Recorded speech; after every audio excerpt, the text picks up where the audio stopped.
Salmo 130. Este salmo está no meu coração desde antes do mês de maio, aí, quando nós tivemos esse período de mensagens especiais sobre família. Nos diz ele: das profundezas clamo a ti, Senhor.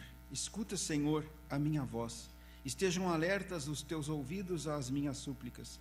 Se observares, Senhor, iniquidades, quem, Senhor, subsistirá? Contigo, porém, está o perdão, para que te temam. Aguardo o Senhor, a minha alma o aguarda. Eu espero na sua palavra. A minha alma anseia pelo Senhor, mais do que os guardas pelo romper da manhã. Mais do que os guardas pelo romper da manhã. Espere, Israel, no Senhor, pois no Senhor há misericórdia, nele copiosa redenção. É ele quem redime a Israel de todas as suas iniquidades. Nosso Deus, de fato, nós ansiamos, ó Deus, pelo Senhor. Nós buscamos, ó Deus, a tua presença. Nós, ó Deus, declaramos que precisamos, que necessitamos do Senhor, ó Deus, e necessitamos mesmo do mover do teu Espírito, ó Deus, em nossas vidas, em nossas mentes, corações, igreja, famílias. Nós necessitamos, ó Deus, da tua misericórdia e da tua graça, porque pecamos, ó Deus, contra ti constantemente. E como diz o Salmo, ó Deus, se observares, Senhor, iniquidade, quem subsistirá? Tem misericórdia, ó Deus, de cada um de nós, ó Deus, que a tua graça se renove nesta noite nos corações aqui presentes, que tu estejas, Pai, operando em cada vida, Senhor Deus, conforme o teu querer e o teu propósito, ó Pai. Ó Deus, usa-me como instrumento nas tuas mãos, e que a tua palavra, ó Deus, atue conforme o poder e a unção do teu Santo Espírito em cada vida, Pai, em nome de Jesus. Amém. Meus irmãos, os dois últimos cânticos que nós entoamos aí, eles falaram de desejos. E eu acho interessante a maneira como os salmistas usam símiles, fazem comparações para mostrar um anseio do coração.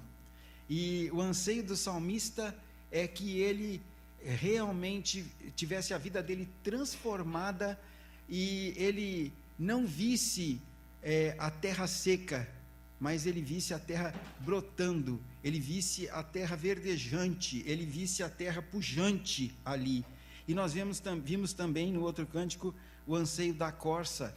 Assim como a corça anseia por águas, assim como a corça deseja e busca águas, nós temos sede do Senhor. E o desejo nesse cântico, o desejo de quem compôs esse cântico, creio eu, era esse, de que de fato o Senhor fizesse chover no nosso coração, derramasse no nosso coração a água do Espírito, o mover do Espírito, para que nós possamos de fato servi-lo, não de boca, não apenas em gestos, em rituais, mas servirmos de fato em espírito e em verdade, conforme o Senhor deseja, com o coração quebrantado na presença dele. Mas o Salmo 130 não começa assim. Isso está lá no verso 6. Está lá no verso 6, esse desejo aí de estar na presença do Senhor, de estar com o Senhor, aparece no verso 6. Ele começa com a expressão das profundezas. É assim que começa o Salmo 130. Das profundezas. E este salmo está enquadrado entre os salmos de romagem, entre os cânticos de romaria, entre os cânticos de ascensão, como eu tenho ensinado aqui, desde o Salmo 120 até o Salmo 134, todos eles se encaixam aí. Mas esse salmo tem uma peculiaridade aqui, é que ele está fazendo uma queixa para Deus, mas o que chama a atenção dessa queixa que ele faz para Deus, não é o fato dele estar reclamando de estar sendo perseguido, dele estar questionando com Deus os opositores que estão atrás dele, no percalço dele, os inimigos que se levantam contra ele, mas ele está falando com Deus de uma aflição que vem por conta da sua situação espiritual na presença de Deus. E este salmo faz parte de um grupo de salmos aí no Saltério. São 7 salmos que falam de penitência, que se referem a uma oração de penitência, de busca de perdão, de busca do tratamento de Deus na vida. O Salmo 6, o Salmo 32, o Salmo 38, o Salmo 51, que o presbítero Rodrigo leu aqui, o Salmo 102, o Salmo 130, que é este, e o Salmo 143. De modo que ele é o 6º dos salmos de penitência na sequência aqui. E ele então começa com essa expressão das profundezas, que foi usada pela igreja primitiva, na história da igreja cristã, com o título dele em latim, aí de profundis, né? Então das profundezas, mostrando claramente que o salmista estava numa situação complicada. A ideia aqui é uma situação de profunda angústia, de uma situação de calamidade completa, uma situação, e nós usamos no nosso dia a dia, eu estou no fundo do poço, ou então, eu saí do fundo do poço. Nós usamos estas expressões para nos referirmos a situações difíceis que enfrentamos, e essa figura de estar no fundo do poço, ou de estar nas profundezas, aparece no Salmo 40, que o presbítero Rodrigo leu também aqui. E eu não pedi para ele ler este salmo, não, nem o 51. Foi o Espírito Santo que usou o servo dele aqui. Mas no Salmo 40, ele fala lá que o Senhor o tirou de um poço de lama e perdição, de um tremedal de lama. Ali a expressão é das profundezas da lama. O Senhor me removeu de um lamaçal e me colocou os pés sobre a rocha. Aparece lá. Mas tem um outro salmo, onde essa expressão aparece de uma forma ainda mais enfática, que é o salmo de número 69, que aliás também é um salmo messiânico, porque neste salmo vai aparecer a profecia. Aliás, vale eu dizer isso, mencionar isso, quando a gente estuda os salmos a partir do João Calvino, vendo os comentários do João Calvino sobre os salmos, eu acho interessante, me chama muito a atenção, porque em nenhum momento o João Calvino se refere ao salmista como ao Asaf, ou ao Davi, ou simplesmente o salmista. Ele sempre fala o profeta. Ele sempre usa a expressão o profeta está dizendo, o profeta está ensinando, o profeta está mostrando.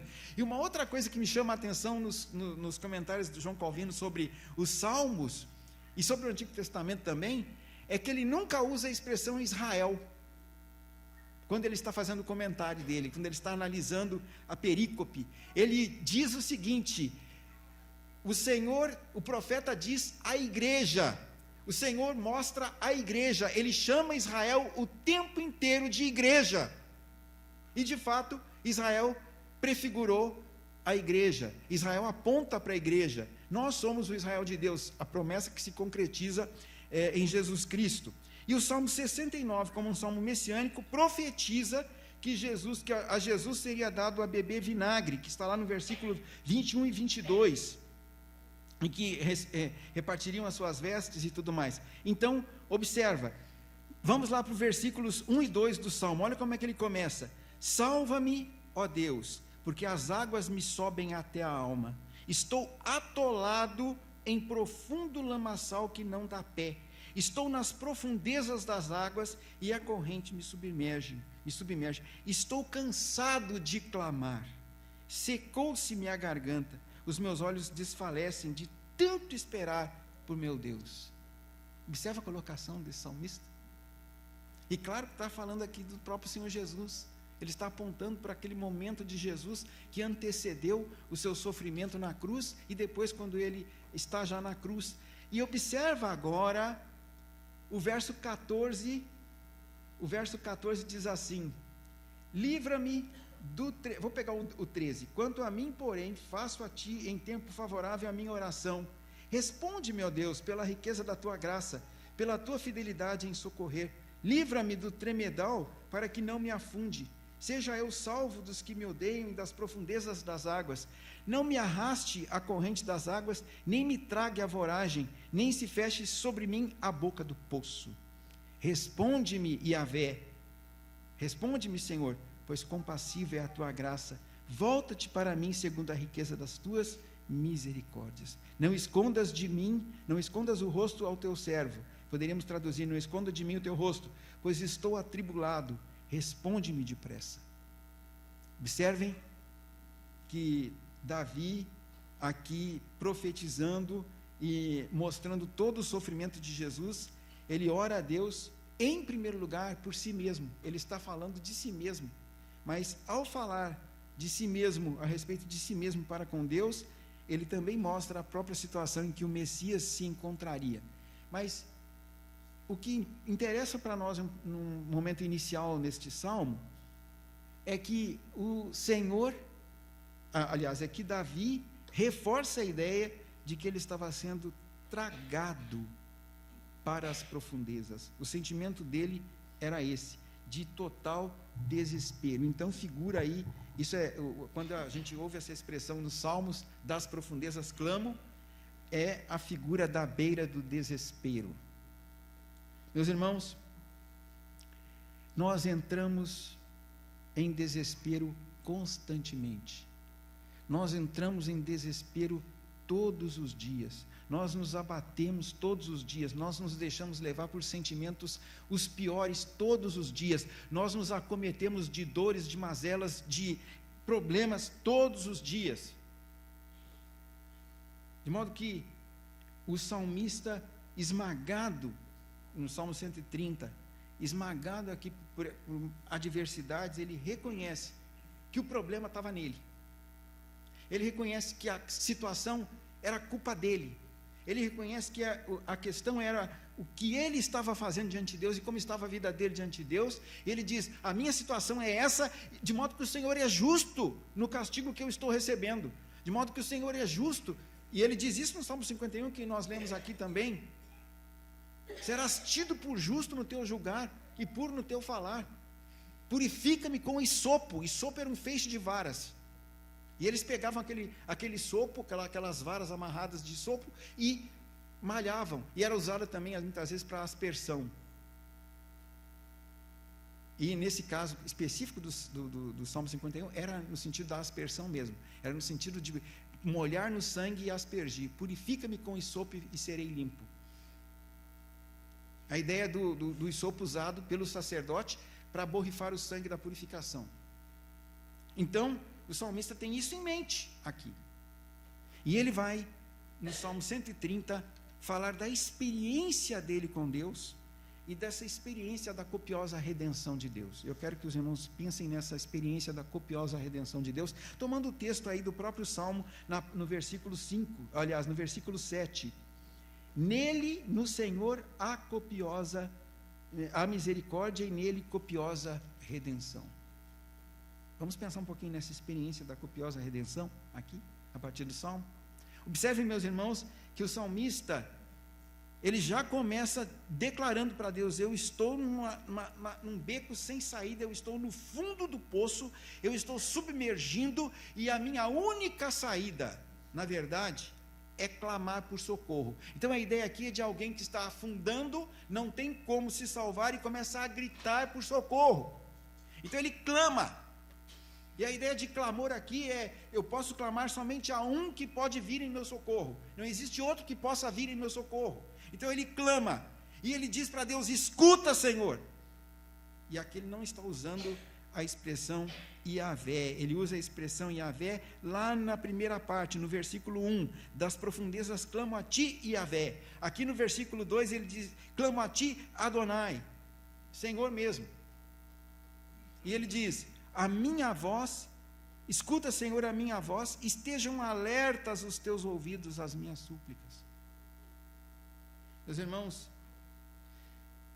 no meio de toda essa calamidade, que a gente não sabe, em primeiro lugar, a gente não tem o nome desse salmista aqui, não aparece uma identificação de que fosse Davi, então nós não sabemos quem era esse salmista, a gente não sabe em que tipo de situação ele caiu, mas o que nós sabemos, pelo contexto do texto, é justamente que ele estava em pecado, de que o problema dele era a sua culpa diante de Deus. Então, ele está no meio das suas calamidades, ele está clamando do fundo do poço, as misérias estão aí, e ele então vai buscar ajuda no Senhor. Ele vai obter a sua confiança no Senhor. Mas, meus irmãos, no momento de abatimento, no momento de tristeza de alma, no momento de dor na alma, nada é mais difícil, eu diria, do que orar. Porque quando nós desfrutamos de paz, de prosperidade, de uma sensação de bem-estar, nós somos frios na oração. Nós esfriamos na oração. Então, observa, quando nós estamos muito bem, nós nos sentimos seguros, arrogantemente seguros, nós achamos que tudo dependeu de nós mesmos, e muitas vezes, quando nós estamos numa situação de calamidade, de fundo do poço, de adversidade, às vezes por orgulho, por um sentimento de egoísta nosso, ou por um sentimento, às vezes aí, de um entorpecimento espiritual, nós achamos que não dá mais para buscar a Deus.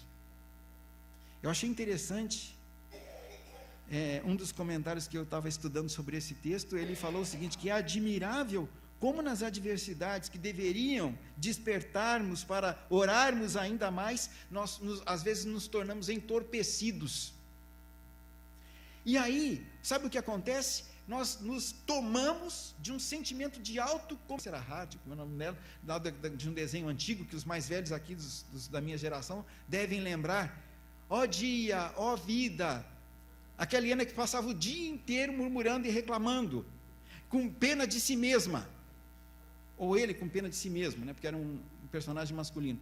Então, observem, nós muitas vezes nos tornamos assim, nós nos sentimos assim, nós nos colocamos assim, nós passamos a nos sentir com uma sensação de pena de nós mesmos, e começamos a achar que somos coitados, coitadinho de mim, e que precisamos de que muitos se condoam conosco, e se aliem a nós na nossa dor, ao invés de buscarmos claramente aquele que pode nos socorrer nas tribulações, nas preocupações, nos perigos, nas angústias, nas ansiedades, nas dores. Por isso que o Senhor Jesus disse, antes sejam conhecidas diante de Deus cada uma das vossas necessidades. Por isso que ele disse, lancem sobre mim as necessidades, ou as ansiedades. Foi por isso que ele disse.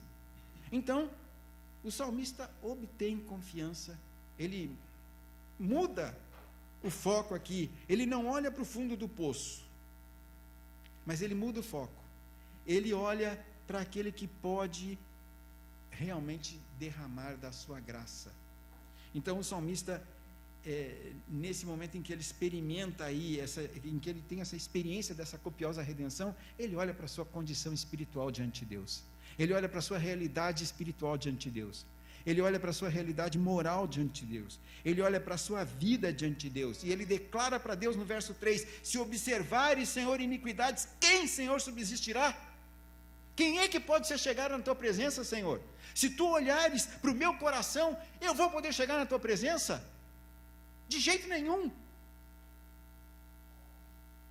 E é interessante, porque o Salmo 143, quando você vir aí, algumas páginas, o Salmo 143, que é de Davi, ele diz aí no verso 2, não entres em juízo com o teu servo, porque à tua vista não há justo nenhum vivente. Davi declara no Salmo 143, e esse Salmo 143 é o 7º dos Salmos de penitência. Lembra que eu falei? E ele diz, não, se tu observares aqui, à tua vista não há justo nenhum vivente. Nenhum. Eclesiastes capítulo 7 verso 20 diz que não há homem justo sobre a terra que faça o bem, que não peque. Ou seja, todos nós, Salmo 51, fomos concebidos em pecado, nós já nascemos, aí já herdamos aí o pecado, e a nossa natureza é pecaminosa, nós somos pecaminosos por natureza, de modo que lá em Romanos 3:23 foi declarado pelo apóstolo Paulo, pois todos pecaram e carecem da glória de Deus, e ele fala claramente em Romanos 3, que a glória de Deus é Cristo, é o Filho encarnado, é Jesus, é o Senhor encarnado, Ele é a glória de Deus. Mas antes disso ele disse, pois todos pecaram, todos nós estávamos mortos, ou estamos mortos, os nossos delitos e pecados sem Deus no mundo, é o que a palavra declara. Então, quando nós somos alcançados pela graça de Deus, vem o salmista então e diz no verso 4, contigo, porém, está o perdão para que te temam. Ele então declara que somente no Senhor ele encontra o perdão. Tem uma expressãozinha do pessoal da autoajuda aí, que é sempre muito em voga, muito ouvida, nós escutamos muito, que diz assim: ajuda-te a ti mesmo, faz por onde, luta, transforma a sua realidade, transforma a sua vida. Até certo ponto, isso tem um certo valor, só que isso não pode transformar uma realidade maior que a nossa realidade espiritual. Sem uma transformação da realidade espiritual, não há transformação da realidade moral e não há transformação da realidade aí social. Porque eu preciso ser transformado no íntimo, eu preciso ser transformado na alma. Eu preciso ser transformado naquele lugar que somente Deus sabe o que vai, que é o meu coração. Somente Deus conhece cada um dos corações aqui.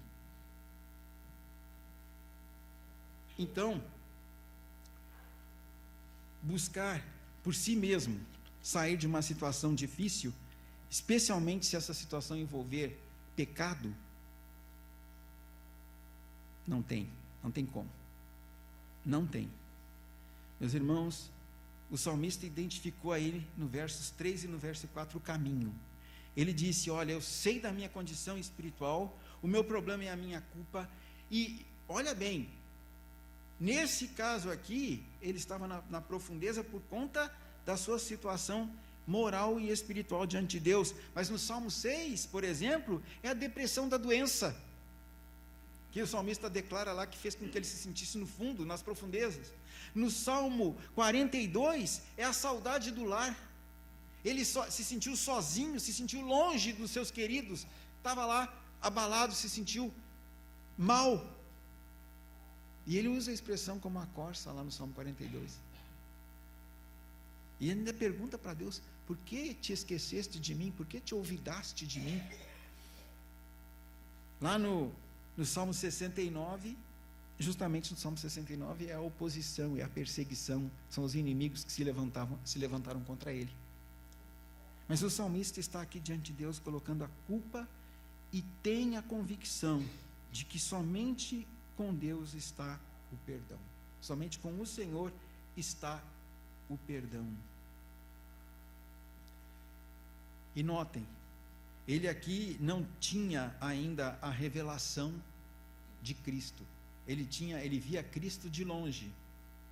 Ele não conhecia a graça de Deus em Cristo. Ele conhecia a graça de Deus prometida, mas não ainda havia visto essa graça, conforme Romanos capítulo 11 mostra para a gente, que todos aqueles heróis da fé, todos aqueles homens e mulheres que morreram no passado, morreram aguardando a promessa. E nós já vivemos a promessa, nós já vivenciamos a promessa, a concretização da promessa. Então ele está dizendo: olha, vejam bem, o Senhor é aquele que pode trazer vida abundante. Vida abundante, meus irmãos, é alegria na alma. É essa a ideia de vida abundante. É alegria na alma que faz com que, mesmo que você passe por tribulações, por lutas, você sinta a presença de Deus na sua vida e confie que Ele está com você. Nota, isso não é ausência de luta e problema, mas é confiança. É confiança. E é interessante porque o salmista sabe que aquele que podia perdoar o faria por causa da sua graça e da sua misericórdia. Veja bem. Então ele reconhece a condição espiritual, busca em Deus essa mudança.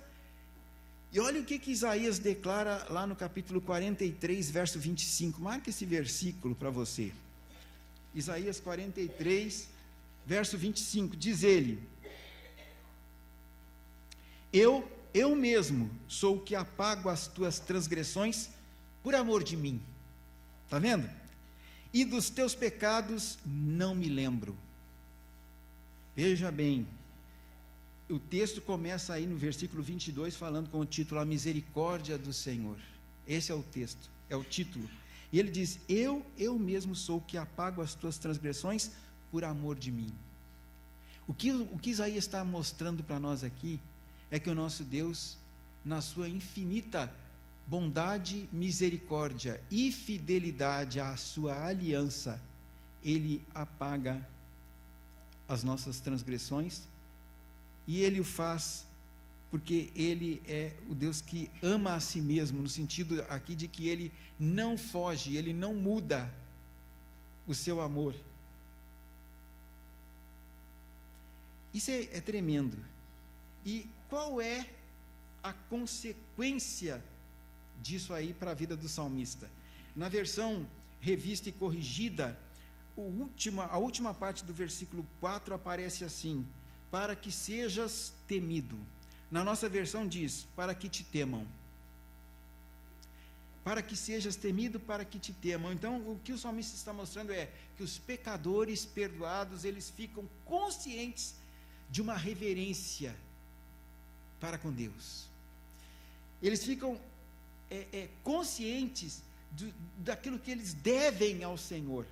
E eles ficam conscientes de que eles têm que retribuir ao Senhor pela graça e misericórdia que o Senhor manifestou nas suas vidas. Então, ele, na experiência dele dessa redenção, dessa copiosa redenção, e aqui copiosa no sentido de ser abundante, ele diz: eu percebi que quando eu experimentei o perdão de Deus, eu comecei a buscar mais a Deus. Quando eu experimentei estar com o Senhor, eu fui para perto do Senhor. Então a ideia do temer aqui, meus irmãos, não é medo de Deus, não é pavor de Deus, não é se esconder de Deus como Adão quando pecou, quando desobedeceu. A ideia aqui é de uma reverência, de reconhecer que Deus é Deus, que Yahvé é o Senhor. E não só reconhecer isso, mas partir então para a ideia de um relacionamento. E sempre que o Antigo Testamento, em especial o livro de Salmos, usa essa expressão, e o livro de Provérbios também, quando eles usam essa expressão, temor do Senhor, eles estão apontando para a ideia de uma reverência, de reconhecer quem Deus é, e de buscar um relacionamento com esse Deus. Olha o Salmo 25, verso 14, a intimidade do Senhor é para aqueles que o temem. Está reservada para aqueles que o temem. Então o salmista passa a buscar ao Senhor. Então a ideia aqui é de que o salmista sabe quem é o seu Deus. O salmista conhece o seu Deus, o Senhor seu Deus. O salmista sabe o que agrada ao seu Deus. O salmista busca fazer a vontade do seu Deus. O salmista vai buscar guardar a palavra do seu Deus. O salmista vai buscar andar no caminho do seu Deus. Então o salmista, consequentemente, ele vai entender o que é prestar um culto agradável a Deus, porque ele está num relacionamento com Deus, e não por iniciativa dele.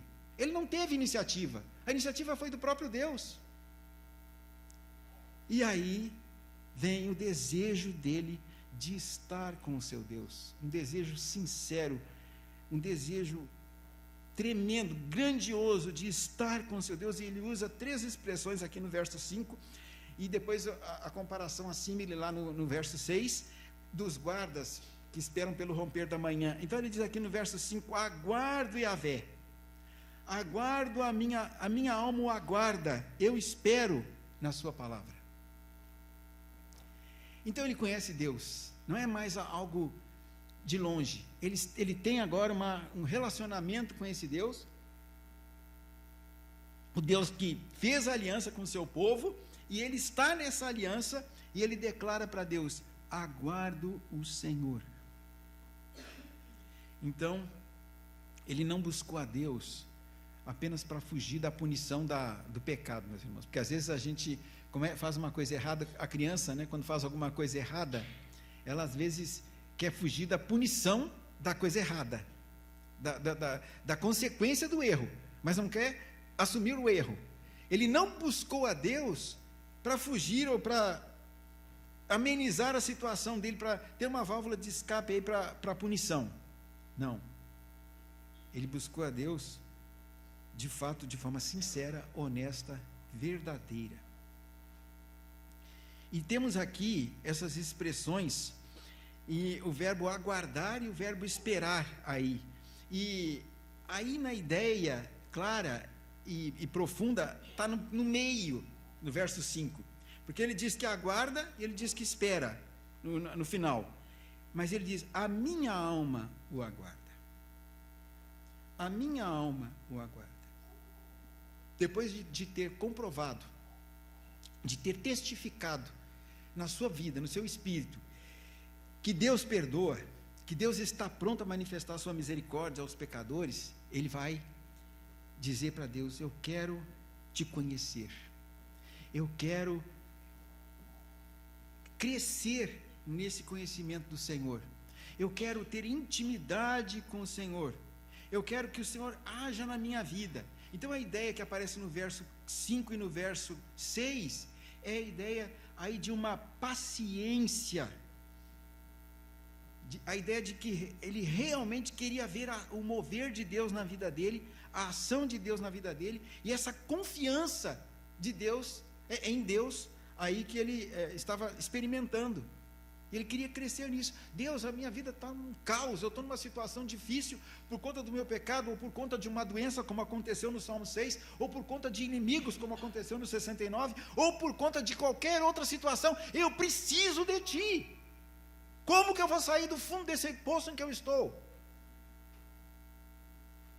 O salmista diz, tudo começa, e nesse caso especificamente, com uma transformação do coração, e a transformação do coração nos leva ao desejo seguinte, ao passo seguinte, que é buscar a Deus, buscar conhecer esse Deus através da sua palavra, buscar fazer a vontade desse Deus e não a nossa. Parece que eu estou aqui replicando o que a gente ouviu há poucos dias. Então, mas é mesmo, né? Porque é isso mesmo que a gente recebe do Senhor aqui. Aguardo o Senhor, a minha alma o aguarda, eu espero na sua palavra. Então, meus irmãos, aqui aquela confiança mesmo do salmista na promessa. Agora vem a parte, a alma aqui é do íntimo dele mesmo, ele está lá querendo do fundo do coração, com alegria, buscar Deus, estar crescendo no conhecimento do Senhor, e aí ele vai dizer no verso, então, no finalzinho, eu espero na sua palavra. Meus irmãos, se nós perdermos de vista as promessas reveladas nas Sagradas Escrituras, a graça de Deus, ela se desvanece na nossa mente. A graça de Deus acaba, nós nos distanciamos, e aquilo vai se desvanecendo na nossa mente. Nós precisamos estar alicerçados na palavra, nós precisamos estar firmados na palavra, e voltamos no ponto.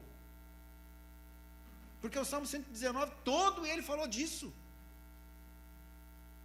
E observa que ele está dizendo aqui, eu aguardo, eu busco e estou esperando pacientemente a tua manifestação na minha vida, e eu vou esperar na sua palavra, eu vou confiar nas tuas promessas, Senhor.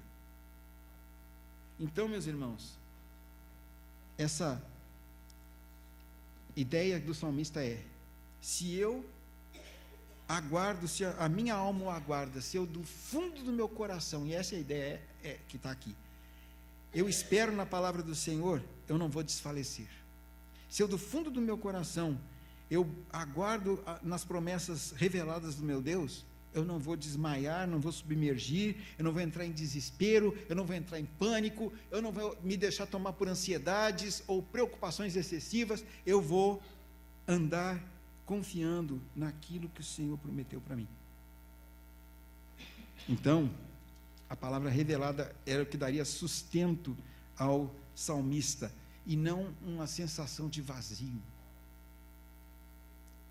Se nós queremos estar cheios do Espírito, nós precisamos conhecer a mensagem do Espírito. E a mensagem do Espírito, ela nos é mostrada, nos é trazida na palavra de Deus revelada. Nós cremos nisso. Se nós queremos ver o fluir de Deus na nossa vida, como acabamos de cantar aqui, que a nossa vida que venha como o rio que corre do trono de Deus, que sejamos cheios de vida que corre do trono de Deus, nós temos que estar junto desse Deus. Essa que é a realidade. Então o salmista declara a parte linda aqui do Salmo, no verso 6, que todo mundo gosta de citar: a minha alma almeja pelo Senhor, deseja o Senhor, busca o Senhor, mais do que os guardas pelo romper da manhã. E aqui a ênfase não está nos guardas. Percebe? Os guardas eram 4 turnos, mesma coisa que eu quando servi o exército, 4 turnos, creio que o Enoque também lá, 4 turnos. E quando os guardas estão no seu turno, tem uma coisa que os guardas sabem, e é isso que o salmista está dizendo aqui, é que virá o amanhecer. É quase aquilo que o Salmo 30 disse: pode a tristeza durar uma noite inteira, mas a alegria vem pela manhã. Voltou no ponto. Observa que tudo volta no ponto, tudo volta no mesmo ponto. Então o que o salmista está mostrando: olha, vocês querem realmente entender uma coisa? Entendam que a esperança, nós temos que confiar naquela esperança que não falha. Nós não cantamos que o amor de Deus não falha? Então é isso que ele está falando aqui. A minha alma anseia pelo Senhor mais do que os guardas pelo romper da manhã. Uma esperança que não falha. Os guardas verão o romper da manhã. Então a noite pode parecer longa, a noite pode parecer interminável, a noite pode parecer realmente escura, mas o que a gente tem que entender é que virá o amanhã. E essa manhã é certa e determinada. Eu estava me lembrando, quando preparava a mensagem, estava me lembrando de uma música antiga que fala da manhã gloriosa. E então aquela música nos faz lembrar, e a gente canta Manhã Gloriosa achando que vai ser numa manhã mesmo, né? Mas é por causa do romper da manhã que eles compuseram essa letra, creio eu, não é? Mas a manhã gloriosa é do dia glorioso em que Jesus virá. Então, olha que promessa linda, meus irmãos. O dia glorioso em que Jesus virá, que aquele dia realmente vai ser glorioso, e nós não sabemos quando será, mas nós cremos nessa palavra, nessa promessa. Então não é tarde, ela não virá tarde, ela virá no dia que é o dia certo, na hora certa, mas ela não vai falhar. Quem é o nosso Deus? Onde está o nosso Deus? O nosso Deus não se esquece de nós, mas nós precisamos crer. Então,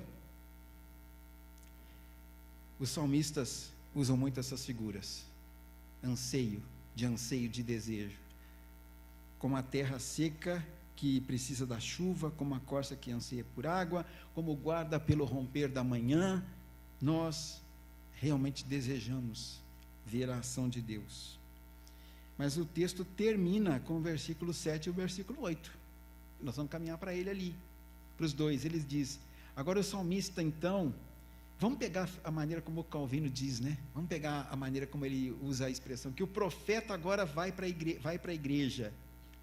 O profeta reconhece a ação de Deus na vida dele, e ele então agora, de posse do perdão, de posse da certeza, da confiança, da renovação da sua esperança, ele se volta para o seu povo, no sentido de desejar que esse povo, de orientar esse povo, de levar a este povo também a mesma esperança que ele vivenciou.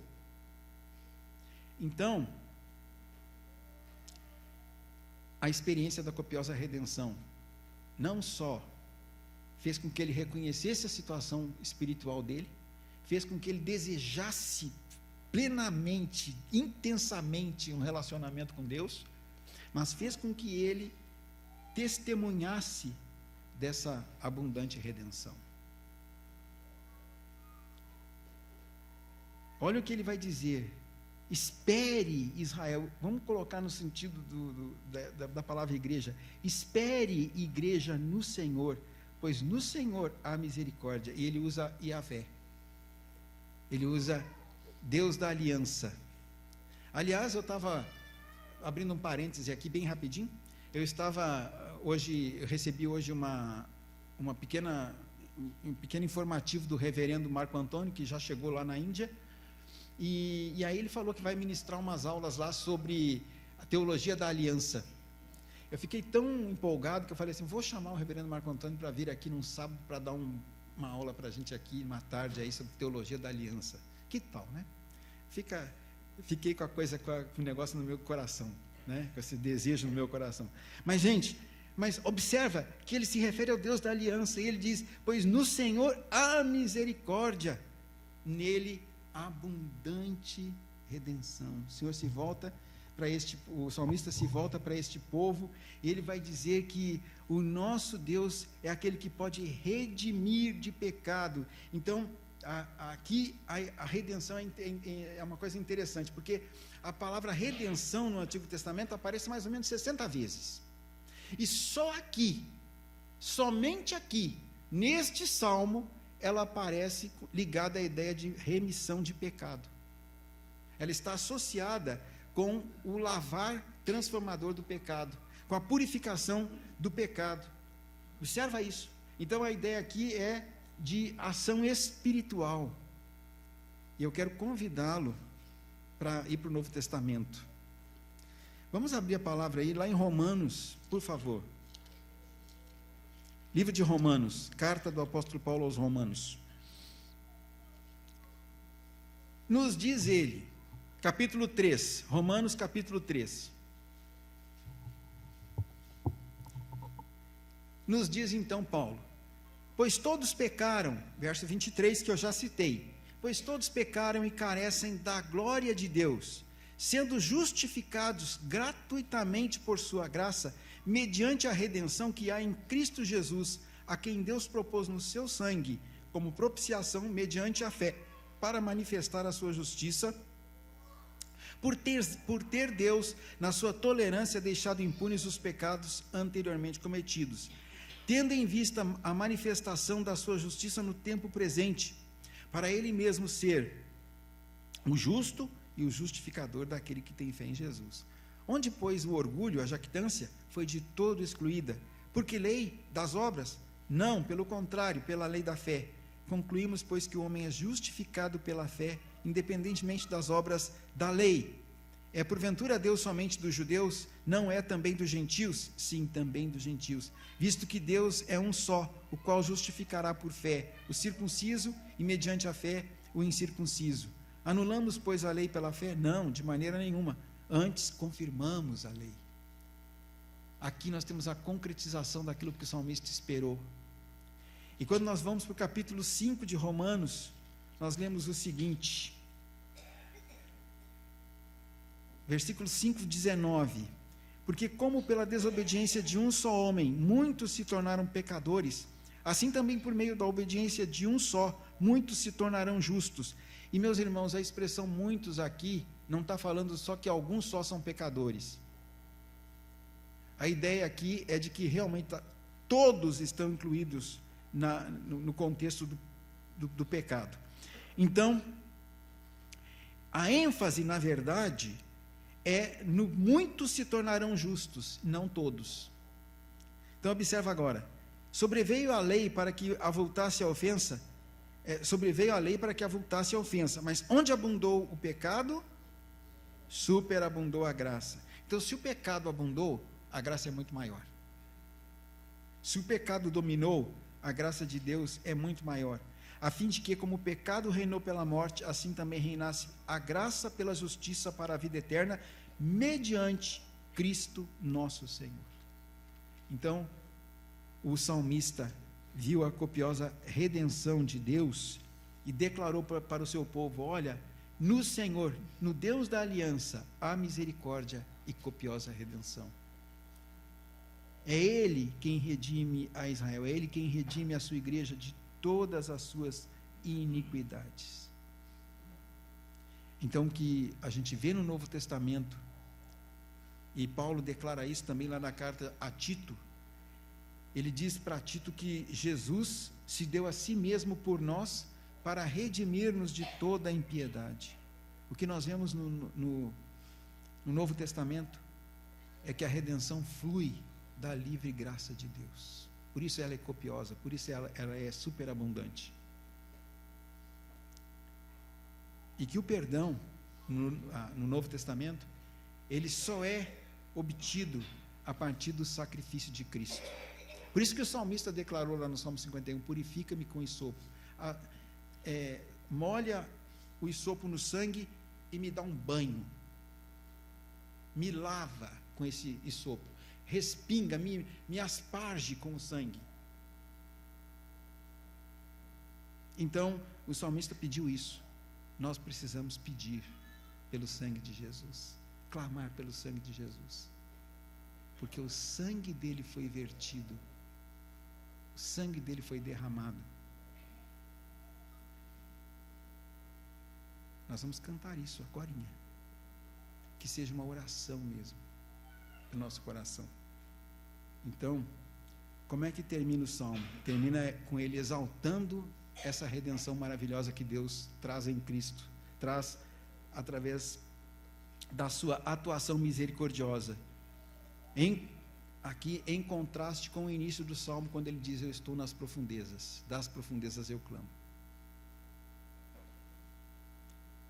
Quero dizer a você, se você está se sentindo no fundo do poço, se você está vendo a boca do poço ser fechada lá em cima, grite, clame, busque, avalie o coração e peça para Deus agir, porque Ele tem poder para transformar a sua vida, a sua realidade. Ele tem poder para agir no seu coração e colocar você em lugares altos, como diz o texto de Isaías.